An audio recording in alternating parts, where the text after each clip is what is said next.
Kalian pasti udah penasaran banget sama Xiaomi Mi 6. Mau tahu kekurangan kelebihan smartphone ini? Gak pakai lama lagi, ini dia reviewnya.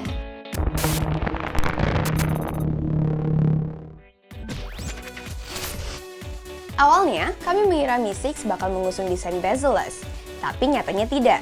Kami menilai bahasa desain Mi 6 cukup mirip Honor 8 atau Huawei P10. Dimensi layar ketiga smartphone ini pun tidak jauh berbeda, sekitar 5,1 sampai 5,2 inci. Mi 6 juga bisa dibilang mirip Mi 5, terutama pada sisi belakangnya yang punya lengkungan di sisi kiri dan kanan. Adapun hal yang bikin Mi 6 terlihat unik adalah penggunaan warna mencolok, seperti unit berwarna biru yang kami pegang ini. Apalagi finishingnya glossy dan berkilau. Tapi sangat disayangkan, kami tidak bisa sepenuhnya menikmati keindahan bodi Mi 6 karena harus menggunakan casing dengan terpaksa. Penyebabnya, karena kami tidak tahan dengan caplakan sidik jari yang menempel. Kami tidak tahu apakah Mi 6 dengan warna lain tergolong fingerprint magnet atau tidak. Tapi yang pasti, varian warna biru ini sangat mudah kotor dan juga baret halus. Lalu, bagaimana dengan kekuatan rangka bodinya? Kami yakin Mi 6 jauh lebih kuat dari Mi 5. Dari bobotnya saja sudah ketahuan. Ya, bobot Mi 6 yang hampir 170 gram ini dikarenakan penggunaan rangka berbahan stainless steel. Anda sudah bisa merasakan kekuatannya hanya dengan melihatnya saja.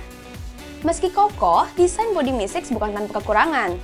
Di sisi atas, Xiaomi menawarkan kelebihan berupa infrared blaster. Tapi di sisi bawah ada kekurangan yang cukup vital, yakni ketiadaan jack audio. Jack ini dihilangkan agar Mi 6 lebih tahan cipratan air sekaligus bisa menampung baterai 3350 mAh.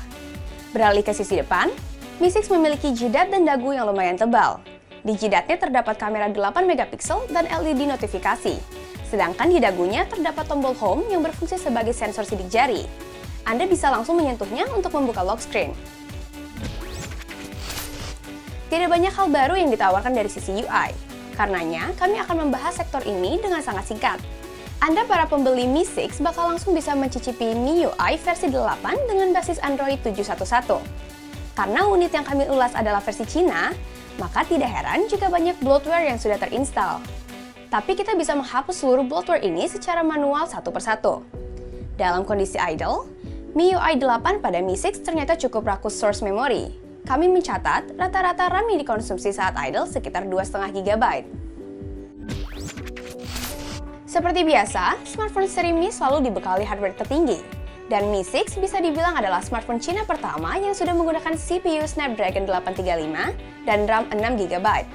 CPU ini memiliki 8 inti core dengan clock speed maksimal 2,45 GHz dan terintegrasi dengan GPU Adreno 540. Setelah melakukan benchmark AnTuTu beberapa kali, kami mendapati skor tertinggi yang berhasil diraih adalah 180.000 poin. Skor ini kurang lebih setara dengan Exynos 8895 pada Galaxy S8.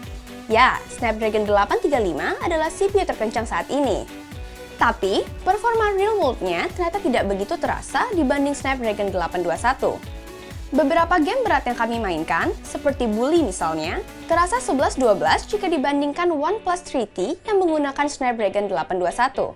Intinya, Snapdragon 835 menawarkan performa yang sangat cepat, tapi tak jauh berbeda dari Snapdragon 821. Nah, yang bikin asik saat ngegame atau nonton video adalah dual speaker stereo. Volumenya memang bukan yang terkencang, tapi terasa detail. Kedua speaker ini ada di sisi bawah dan menyatu dengan earpiece. Selain itu, perlu dicatat bahwa Mi 6 punya dua varian storage. Versi standar berkapasitas 64 GB, sedangkan versi keramik berkapasitas 128 GB. Dan seluruh varian Mi 6 tidak punya slot microSD. Jadi, pastikan Anda memilih kapasitas storage sesuai kebutuhan. Dan ada satu catatan lain soal performa. Setelah bermain game berat selama 10 menit saja, kami sudah bisa merasakan hawa panas di bodi belakangnya, terutama area dekat kamera. Sejauh ini kami mencatat suhu terpanasnya ada di angka 41,5 derajat Celcius. Karena ini adalah smartphone dengan Snapdragon 835 pertama yang kami coba, maka kami belum bisa memastikan apakah panasnya berasal dari CPU atau komponen lain. Lanjut pembahasan soal daya, Mi 6 membawa baterai 3350 mAh. Dengan penggunaan satu SIM card 4G dan bermain game HD cukup intens hampir 1 jam, SOT yang dihasilkan yakni 5 jam. Sementara untuk pengisian dari kosong hingga penuh sekitar 100 menit. Mi 6 menjadi smartphone dual kamera ketiga Xiaomi yang kami jajal setelah Redmi Pro dan Mi 5S. Harus kami akui, peningkatan kualitas dual kamera yang dibawa Mi 6 terasa cukup jauh dibanding dua pendahulunya.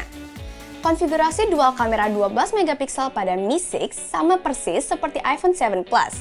Kamera sebelah kiri untuk memotret normal zoom, kamera yang kanan adalah lensa telefoto dengan kemampuan 2 kali optical zoom. Kalau dikombinasikan, kedua kamera ini bisa hasilkan foto bokeh menggunakan mode portrait. Kita bisa memotret dengan posisi vertikal maupun horizontal. Bagaimana kualitasnya? Kami bilang memuaskan dan rapi.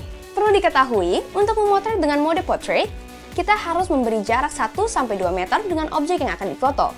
Selain itu, mode ini hanya akan optimal saat kondisi cahaya memadai. Kalau tidak, hasilnya bakal mengecewakan. Hal ini juga berlaku pada iPhone 7 Plus. Sekedar info, saat memotret dengan mode biasa atau auto, kualitas gambarnya terlihat tajam dengan warna yang terbilang akurat. Tapi, akurasi warna dan ketajamannya bakal berkurang saat mengaktifkan mode portrait. Biar lebih puas, Anda bisa langsung melihat beberapa hasil jepretan foto dan juga video yang kami ambil menggunakan kamera Mi 6 berikut ini.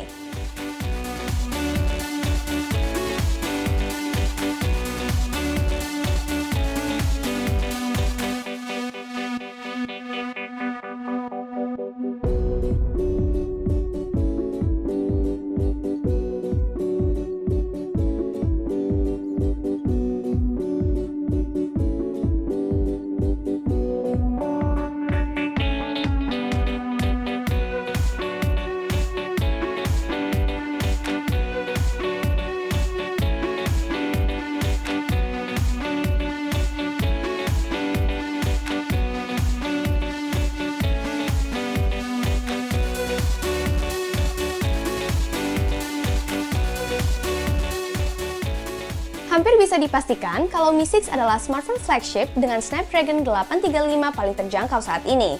Bagi kami, smartphone ini tidak terlalu impresif dari sisi desain dan penampilan, karena gampang kotor dan tidak punya jack audio. Lalu, apa hal yang paling menonjol dan menarik yang ditawarkannya? Harus kami akui, Mi 6 menawarkan performa dan kualitas kamera sekelas iPhone 7 Plus dengan harga hanya setengahnya.